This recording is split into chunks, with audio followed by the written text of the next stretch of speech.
Hey everybody, Caleb Dennison here, and today I guess you could say I'm the meat in an OLED TV sandwich. That's right, today we are comparing the LG C8 OLED from last year to the LG C9 OLED from this year.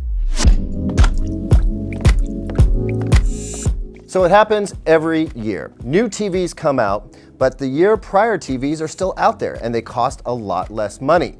Which one should you get? Well, we're going to take a look at the differences between these two TVs because unlike in years past, there's actually some pretty significant differences going on here. So we're going to take a look at what those differences are, and then we're going to try to answer that question, which one should you get? Okay, so as a reminder, we have the 2018 C8 OLED 65-inch on the left, and on the right, we have the newer C9 OLED, which just came out. And you're gonna find that there's a bit of a price disparity between the two. Let's start in terms of differences with something that we can see right off the bat, and that would be the stand. This stand protrudes quite a bit more than the C9 does. It still has downfiring speakers and uses the stand to sort of wave guide the sound out toward the listener. It's also plastic, it's not metal, whereas with the C9 OLED, it protrudes out quite a bit less. It still has downfiring speakers, and that is an actual metal stand. And I can tell you right now from having assembled these two that the stand on the C9 is significantly heavier. It's got a lot of ballast in the back, and that makes for a slightly more stable TV, although they're so thin that if you do push them, either one of them is going to wobble a little bit. Outside of the two stands though, the visible differences are negligible because both of them have extremely thin bezels. The metal is just a little over a millimeter thick. And then if you go in the back, you can see a few differences. Both of them have about the same size of a bump out down toward the bottom. That's where all the hardware is kept. And they both have this sort of metallic backing on the TV. It's very, very sleek. And in terms of thickness of the panel itself, they are virtually identical. In fact, I'm pretty sure they are identical. It's probably the same panel at use. Here are the remotes, mostly the same. Again, 2018 on your left, 2019 on your right. There are a few changes, like they ditched the word set-top box power for an icon up here. It looks like they got rid of the live zoom button on the 2018. That was a feature that I don't think was ever going to pick up, where you could actually zoom into the picture to see things closer. It looks like they've changed the logo for Amazon Prime. Some of these are clear instead of opaque now, but overall, it's the same basic functioning remote. It is a Magic Motion remote, so you can wave it around like a wand if you want to, or you can use the cursor to go up, down, left, right, select, and scroll. Now let me pop on the on-screen display, and you can immediately see some differences. We've got the input that we're on the 2018 TV is labeled. There's a bunch of ad content on the left-hand side, and this ribbon right here is quite a bit taller than we see on the 2019 version, where they've actually reduced the height. So we can still very clearly see all of our apps here. They're just not taking up as much of the screen. So let me pull the menu back up here, and what you'll notice is if I go down here and I hover over Netflix, nothing happens with any of these apps, right? Whereas on the 2019 TV on your right, if I highlight one of these apps, I'm gonna get a bunch of content. My profile is immediately available and I can continue watching things that I have been watching before.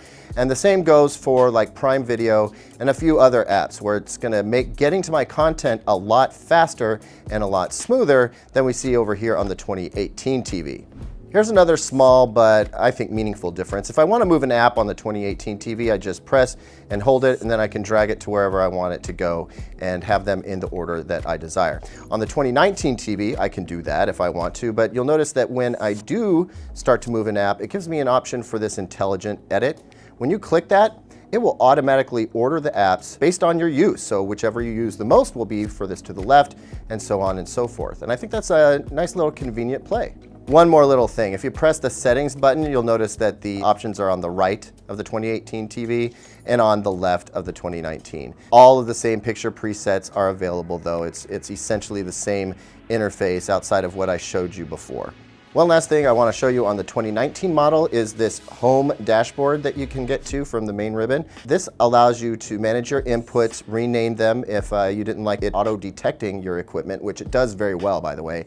Just plug your stuff in and it's going to guess what it is. Over here, you can add smart home devices, which means that you can control your smart lights, view your smart doorbell, video doorbell from here if you want. Also, this helps you get this TV tied into your Amazon Echo voice control system. It also works with Google Assistant. Finally, I can put those remotes down, but it's worth it to show you the differences on the TV's user interface, because really at the end of the day, the 2019 has some nice refinements, but I'm not sure it's quite enough to justify the price difference right now. I enjoy it, but we're talking about hundreds of dollars here, right? So what else is different between these two TVs? Well, for one thing, HDMI 2.1. The brand new HDMI spec is here, and it's on every single HDMI port on the LG C9 2019 TV.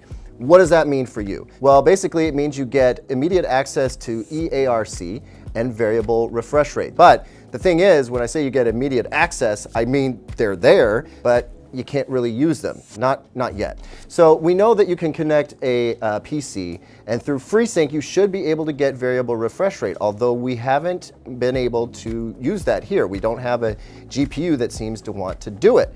So that remains to be proven. Although we also know that the new PS5 and the new Xbox are due out next year. And when they come out, they're going to support variable refresh rate. And that's really meaningful for gaming. In fact, it makes this 2019 C9 OLED that much closer to a gaming monitor than any TV we've seen in the past. And that might be a big deal to you. Also, EARC allows for completely uncompressed audio to go back down the HDMI pipeline. So if you use an AV receiver or a really high-end soundbar and you want the best possible sound quality, EARC makes that possible. Plus, there's some other cool control tweaks and communication going back and forth between components that is enabled with HDMI 2.1.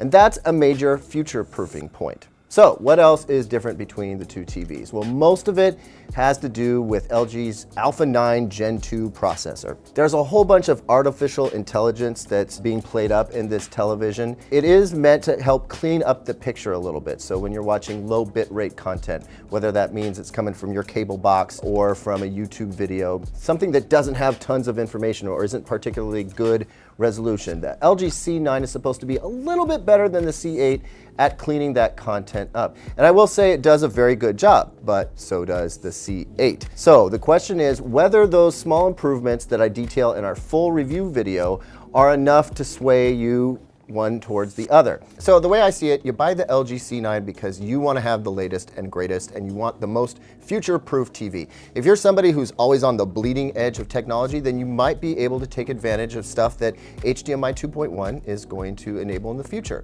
Plus, you get the advantage of a sleeker stand and a nicer user interface. The picture quality, though, for the most part, is very comparable to the C8. So unless you need all that fancy stuff, I say buy the C8 to save a little bit of money. It's still an absolutely astounding TV. Really, no matter which way you go here, you are going to be thrilled with the end product.